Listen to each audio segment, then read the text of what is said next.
Now, in addition to all my other problems, I had the KGB spying on me again. I'd already managed to forget about the ever-vigilant Chekists, and to be honest, had been more than happy to. So then, even if a miracle happened and Kagome changed her mind, decided to return, now she couldn't. To be honest, I didn't really understand what Arena wanted from her. Was she planning to hold her hostage? To blackmail Kobayashi Jun? He hadn't been open to negotiations even for the sake of his legitimate granddaughter, and reveal his secrets to spies from a hostile country? However, KGB Major Arena Mostovaya could have a much more complicated plan that I just couldn't understand yet. The evening was drawing near.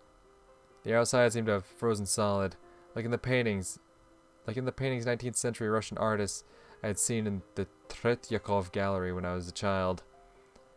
About now it would be snowing in my hometown, but in Tokyo snow was a rare occasion, even in winter. Eddie and I had talked about returning to the motherland as something obvious, but I only had vague childhood memories from my time in the USSR. Yeah, they were warm and seeped in with maternal love, but they still were just bits of a past life that itself seemed to me nothing more than a bedtime story my parents would read for me when I was little. Today my life was here. Even if I might have seriously considered Arena's offer a week ago, everything was different now. Although, truth be told, the one person keeping me in Japan was no longer around. But I wasn't ready to give up. Not yet. The telephone was still collecting dust on its stand in the hallway, obediently waiting for the moment I'd need it.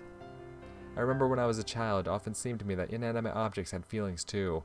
They were happy to be of use and help their humans, and disappointed if they were forgotten or, worse, became obsolete or broken. How did the telephone feel, having spent a whole month in an empty house? Well, now was its time to shine. Clearly calling the Kobayashi estate to try to talk to Ellie wasn't the best idea. But it had been long enough by now, they had to be letting her answer the phone. I didn't get a response immediately. Hello, can I please talk to Ellie-san? A long pause. I will check to see if Ellie-sama is home. I didn't know what I'd say even if she took the call. Most likely Kagome had gone to Kobayashi Jun in the morning. I had no idea where the conversation would lead, but he was the only one who could know where Kagome was. But considering the obvious impossibility to contact him directly... Hello? His voice sounded tired. Hi, it's Nick. Please don't hang up. I really need your help and I have no one else to turn to. I expected some sort of reaction from her, but none followed. Hello? You're calling me after everything you've done. Finally came Ellie's cold reply. I know I have no right to do this. I understand that. I don't have a right to ask you for forgiveness. You're the only person who can help me now. So what happened? Kagome Iwamura. Some dangerous people are after her. I have reasons to think that she was at your grandfather's this morning. If you could just handle your psycho yourself. Ellie shouted and hung up. Had I really expected a different result? I guess the drowning man doesn't really think about his chances of survival as he grasps at the last straw. It's easier to estimate negative outcomes in percentages, for example. You have 1% of risk of dying of cancer. But nobody thinks about how you have an infinitely small chance of winning the lottery. You just go out and buy a ticket. However, to do the same thing over and over and expect a different result, that is the definition of insanity. I grabbed the receiver and dialed Kosuke. I need you here, now. Where's this here? He asked in a sleepy voice. Are you sleeping already? What about your night anime? Here is my place. Nick, it's late already, he pleaded. Don't you think you owe me after everything you've done? I heard a deep, long sigh on the other end. Fine. I wasn't too anxious as I waited for him. Why would I be? After all, it was only my old fat friend, and I couldn't force myself to be angry at Kyosuke. He did what he did. Things probably wouldn't have turned out differently if he'd done something else. That's not the reason Kagome left me. Kyosuke was taking his time. When he finally rang the doorbell, the clock read a bit past 10. Nick, sorry that happened again. Alright, forget it. It's not what I want to talk about. What then? He looked up at me with an expression of fear and anxiety on his face. I need you to call Ellie. She won't listen to me, but she might talk to you. Ellie-sama? He exhaled, batting his eyes. Stop making stupid faces. This is a matter of life and death. What happened? I didn't want to share any unnecessary details with him, but I had neither the energy nor the desire to come up with excuses. Kagome left, and I think only Ellie's grandfather might know where she is now. And you think she'd talk to me? I don't have a better option at the moment. He pursed his lips, but slowly put his hand on the receiver. What's her number? What do I have to say? Their butler, or whoever called Ellie to the phone at such a late an hour with clear reluctance. Ellie-sama, san, Kobayashi-san. Kyosuke was panicking terribly and speaking gibberish. That was probably for the better. People usually have more patience for children than those with special needs. Judging by Kyosuke's focused expression, I could see that Ellie was telling him something. At first I wanted to put my ear against the receiver, but then realized he wouldn't be able to say a word like that. Yes, I'm Nick's friend. Yes, he asked me to call you. Where is he? He's here, standing right next to me. He cast a fearful glance at me and I nodded approvingly. Ellie started speaking loudly, but I couldn't hear the words. Okay, give it to me. I snatched the receiver out of his hands. Ellie, just listen to me for a moment. You don't have to help me, but help Iwamura. She's your cousin. An angry babbling on the other end stopped abruptly. I don't have time to explain all the details, but it's true. Your grandfather had an affair with a maid when he was young, so... Like, if you think such a blatant lie would make me want to help you, she said slowly, but then went quiet, as if waiting for me to continue. If you don't believe me, ask your grandfather. I don't think he'll lie about it, not after everything that's happened. I definitely will, she replied abruptly and hung up. I don't know if one could call it progress, but at least we'd moved somewhere. Is that true? The entire time, Kyosuke stood next to me without saying a word, apparently in shock. Well, yes, it is. But how? Yeah, it's a long, complicated story. I only found out recently. I see that Kyosuke was barely holding himself back from bombarding me with questions. I don't think that after everything that's happened, I should give you the details. Yeah, right, sorry. He lowered his head in acceptance. Thank you for your help, and I think you better go. It's already late. Alright, call me if you need anything. Right. I closed the door after he had left, stared at the silent telephone for a while. Of course, it was stupid to count on Ellie's help. Is she actually going to come in clutch, though? But if she would talk to her grandfather about Kagome, it could make him think. On the other hand, what was I trying to achieve? I'm not entirely sure of that myself, but hey, go for it, King. Kobayashi-Jun would hardly do any harm to Kagome. I had more than enough evidence to believe that. So now everything depended on her choice alone. But I couldn't influence it if I never saw her again. I kept pacing around the house almost until morning, thinking through a plan of action, but eventually fatigue got the best of me.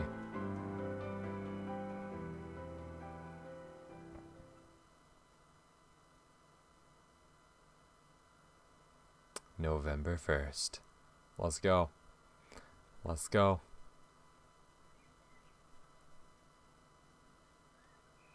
Of course, I couldn't just appear at Kobayashi Corporation's offices and request a meeting with their CEO. As a point of fact, I was a criminal and could expect to find myself behind bars at any moment. By now, it's clear that Kobayashi-Jun had known all along where Kagome and I had been hiding. At least our approximate location. He probably also knew I'd return home by now, which meant that my encounter with the police, or worse, Kagamaru, was just a matter of time. And the people to decide when and if that would happen would not just be the CEO of Kobayashi Corporation, but also his newfound granddaughter. Of course, I had no reason to believe that Kagome would agree to everything the old man had prepared for me, but I also couldn't just believe she'd be able to change his mind if he decided to take action. I couldn't expect help from anyone. I only had myself to rely on. That meant that at the very minimum, I couldn't stay here. Of course, it was hard to leave the home I had just returned to, but at least I had more time than a month ago when Kagome and I ran from Tokyo with little to our name. I packed some things, opened the front door, and froze at the doorstep. Turned around and cast one last glance down in the dust-covered hallway. Of course, if I was lucky enough to find Kagome and persuade her our relationship wasn't over, I could return. But if not, I kicked aside the fallen leaves with the tip of my boot, prepared to set off when the phone rang. Couldn't hurt to take one last call, right? Oh. Neck, is that you? Ellie asked without waiting for my reply. To say I was surprised would be an understatement. Yes, it's me. I talked to my grandpa and... I could tell she was extremely nervous. Well, he didn't confirm your allegations directly. I know that sometimes his silence means more than any words. And you decided to call me? I quickly filled in the pause that followed. If you know anything else, I want to hear it. Okay, let's meet and I'll tell you everything. Can you come alone? I can. Let's meet at the bar in an hour. An hour and a half. See ya. She said briefly and hung up. Didn't seem like one of Kobayashi-Jun's tricks. He wouldn't put Ellie at risk. For the second time. But I still had some reservations. Ellie could bring a tale, even against her will. I had to be prepared for that. And Phoenix Wright is back! Hey, baby!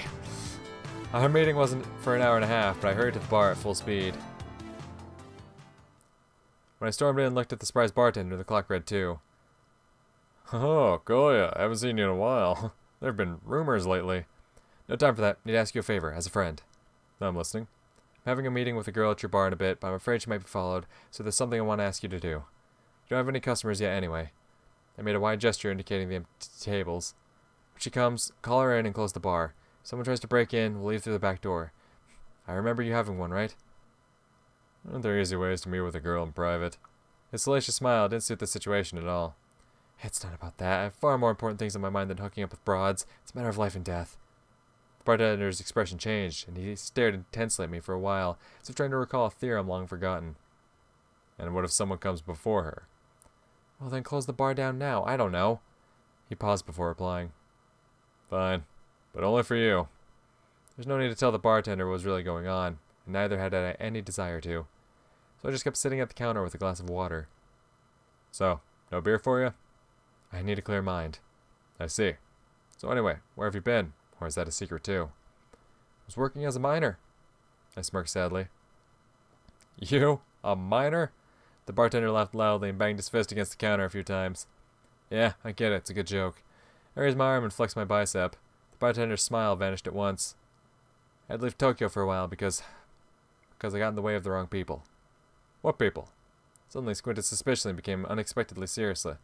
Well, your bar isn't in any danger. Don't worry. I'm worried about you. Thank you, was all I managed to say. Of course, I didn't always take the huge, sometimes clumsy bartender with a strange sense of humor and a deliberate aversion to personal space seriously, but I couldn't accuse him of a lack of sincerity. For the next hour, he just kept babbling about whatever, as if afraid to allow for a pause in his monologue even for a second. Finally, the agreed time arrived. Go take a look. She should be there already. If there's no one else around, call her in here. Sir, yes, sir.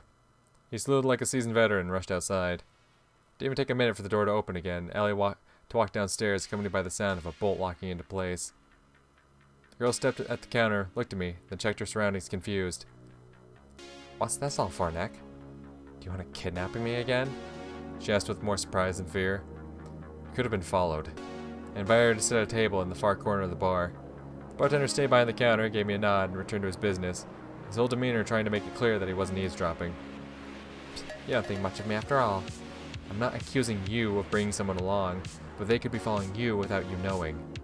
Who's they? Ellie wouldn't let it go.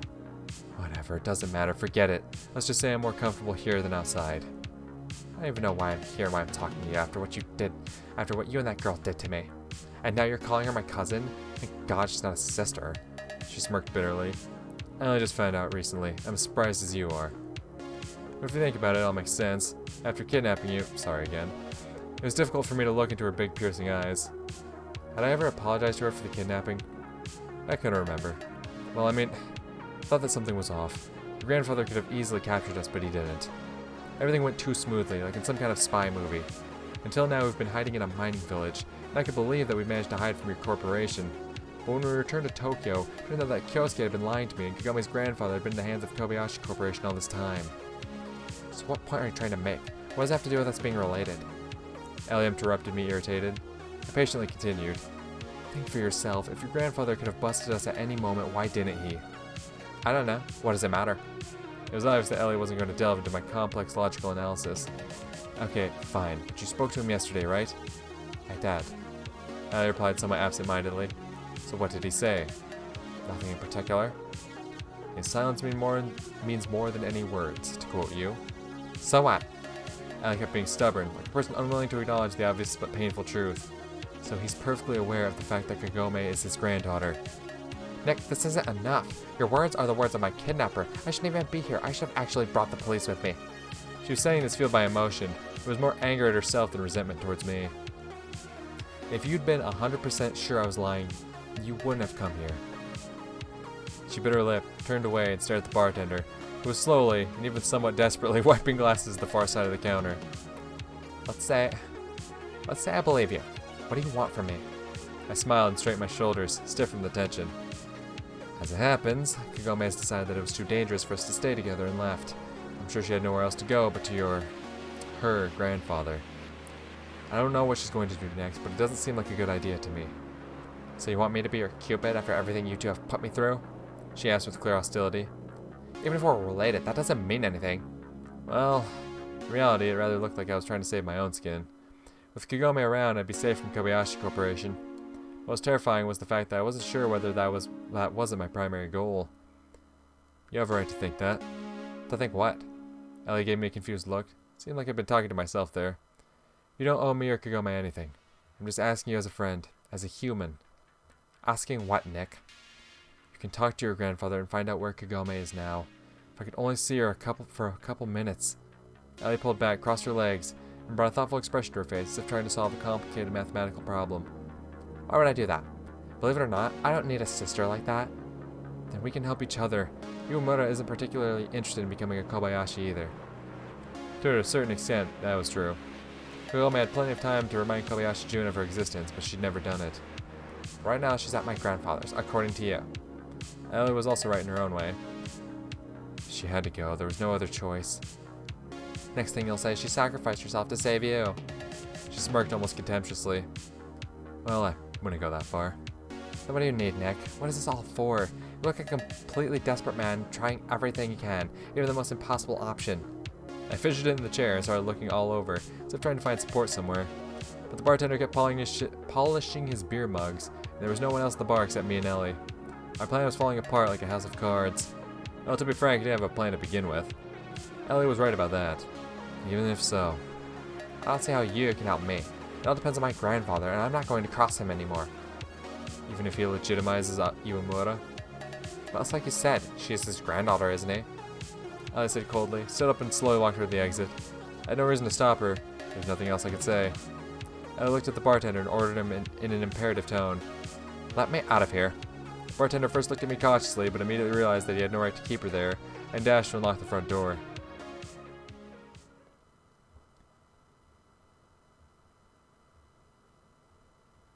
After Ellie had left, I ordered some beer after all. The bartender, obviously prudently, decided not to initiate a conversation. I was grateful for that.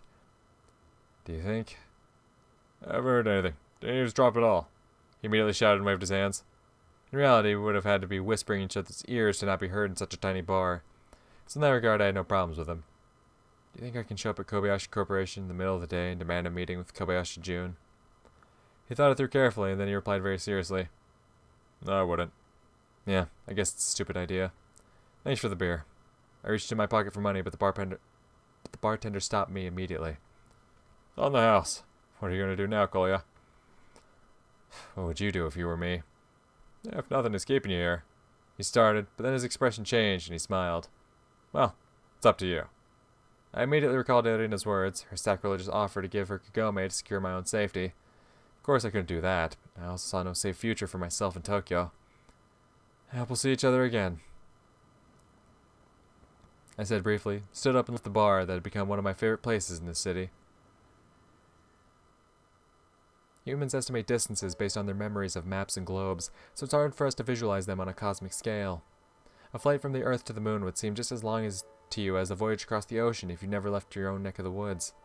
And meanwhile, the Moon is 400 times closer to us than the Sun. At some point, truly cosmic distances cannot be properly understood by our primitive brains. 1,000,000 kilometers becomes the same as 1,000. What's the difference both of them are infinitely far away? I didn't remember the flight from the USSR to Japan with my parents at all. I was too young and the memory was more like a series of bright, colorful splashes, like the brushstrokes of avant-garde paintings than real, actual values of time and distance. For me, the flight could have been 10 hours, 10 minutes, or even 10 days. It was unusually easier for a Soviet child to spend 24 hours in a second-class sleeping car in the summer heat trying to get to the Black Sea coast from a town somewhere in the Urals than for a Soviet adult to do the same. But now I was an adult myself, more or less, and I was going on the longest trip I'd been on in the last 10 years. I was going even further than that village, where Kagome and I had been hiding. What made the destination particularly remote was simply the fact that I had no end to it, no goal. I just didn't know where to run, whether I'd ever be able to hide from Kobayashi Corporation, and more importantly, whether I'd be able to leave Kagome behind, give up on her, to stop fighting no matter how pointless it was.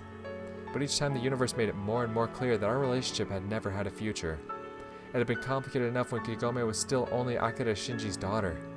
But when she turned out to be Kobayashi Jun's granddaughter on top of that, our relationship started to resemble Romeo and Juliet, just with a more prosaic and cruel finale ahead of me. I didn't want to think that Kagome had traded me for an enticing chance at joining the Kobayashi family. I didn't want to think that Kagome had done something so cowardly just to save her own skin. I didn't want to look for any explanation for her actions at all, because deep inside of me there was hope that it was all some foolish mistake. And then I'd open the door and see Kagome on the porch, smiling apologetically. But my home met me with the same silence. There was no Kagome, Moriyuki-san, or even Irina. I cast a sad look at the bag with my stuff that I dropped in the hall.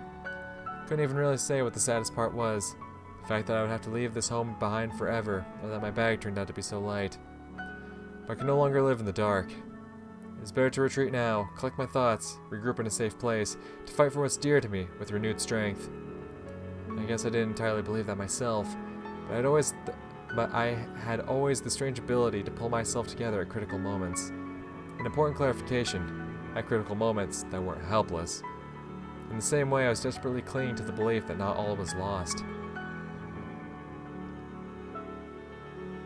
It was dark already when I reached the metro station. There wasn't a soul around. The whole scene resembled a set from Escape from Tokyo. Of course it was a Sunday, but it seemed to me that the city itself had turned its back on me with contempt, not even giving me a parting glance. I was going to Shinjuku, to choose a destination somewhere far from the capital. I hadn't decided where exactly I'd be going. When you flee from something, it's not necessary to pick an exact destination. What matters is running fast enough.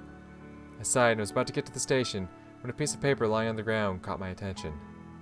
It was a flyer for Zed Field's concert from a month ago. I picked it up, played with it in my hands, and smirked. Under different circumstances, a couple words from me would have been enough. I could be playing in that band with Ellie. It's surprising how quickly relationships change. At first I'd been her acquaintance, maybe a friend, and I became her kidnapper, possibly even an enemy. What difference did it make now? That it's hardly my fault? Ellie didn't want to help me with my search for Kagome. That wasn't her fault either. I also couldn't blame Kagome, because I loved her. That's how we ended up without anyone to blame, and everyone a victim. No winners, but plenty of losers. Fuck, are you kidding me? Am I about to get the other bad ending because I didn't have a good relationship with Ellie? No shit. No shit. I had every right to consider myself the main loser. I didn't even know what was keeping me from throwing myself under a train. Maybe the unreliability of this method or some innate part of my personality. Maybe the understanding that we live only once and there'd be no proper way out. Or maybe a glimmer of hope that one day everything would be back to normal and we'd be together again. I didn't know what awaited me on the other side, but I knew for sure that Kagome was on this one. Even though the distance between us could well be measured in light years, it still seemed to be comprehensible and traversable. But definitely not at this exact moment. I examined the square in front of the station once again. It was just as deserted as before, and headed for the station. Let this not be the last time. Let me return here one day. Nikaka. Really? But I didn't even reach the turnstiles. A voice I'd never expected to hear again pierced through me and brought me to a stop. Nikaka, what are you doing here? I turned around with difficulty and looked at Himitsu. She looked her usual self, only the sad expression on her face seemed unnatural, as if she were wearing a mask. Apart from that, Himitsu didn't seem to have changed at all, and that was scary.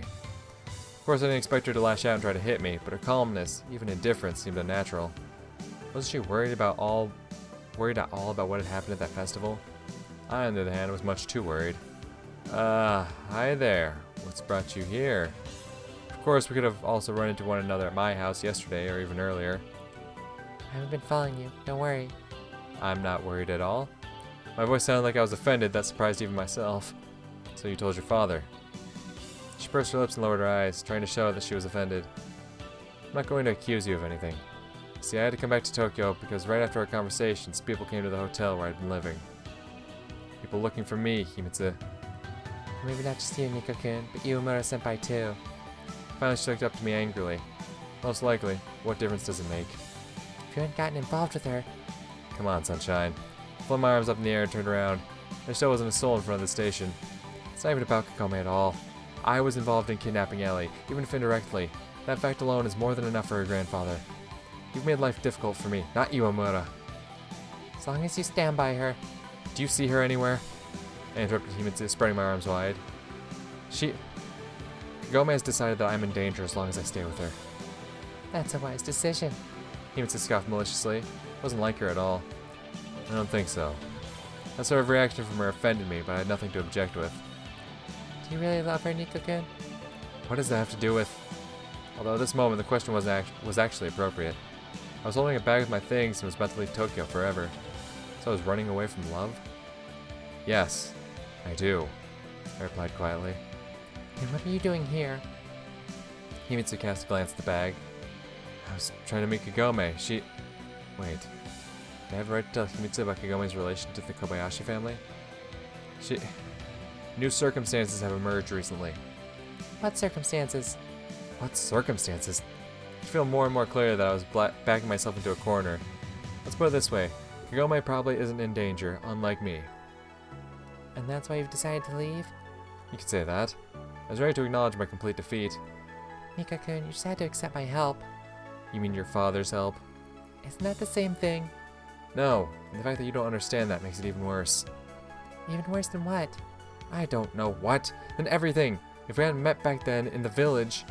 And I realized that nothing would have changed. That life couldn't last for long. Kagome wouldn't have handled it. I could say with confidence how strongly she was burdened by the lack of money and the necessity to hide along with the absolute absence of any prospects. But even before that, in Tokyo, it had been clear that she felt out of place, like a person acutely aware of the lack of respect they believed they were due. Would you have kept pretending to be a family with Iwamura-senpai? We weren't pretending. I felt offended again. It was real to us. Apparently she doesn't agree, since she's gone. Himitsu took the initiative. And don't tell me that she did it for you. If you love someone, you would never leave that person. Trust me, I know what I'm talking about. At this moment, I felt no empathy for Himitsu. Her one-sided love only irritated me. And moreover, the method she was trying to employ to get me to return to her feelings caused disgust. Those are empty words. Just like your relationship with Iwamura. She omitted the senpai suffix, which rubbed me the wrong way. Well, what do you say I do then? I exclaimed and looked around cautiously. There's still no one around. You're going to leave Tokyo. All confidence quickly vanished from her face. I could go with you. What for? If you really are in danger, it'll be easier together. And how, pray tell, would it be different from my life with Kagome in that village? I really love you, and I'll never leave you. Himitsu stepped forward to me, coming up right next to me. I instinctively staggered back. Nico-kun? I can't. Sorry. I broke into a run. Without looking back, I had forgotten that I had been about to go to Shinjuku.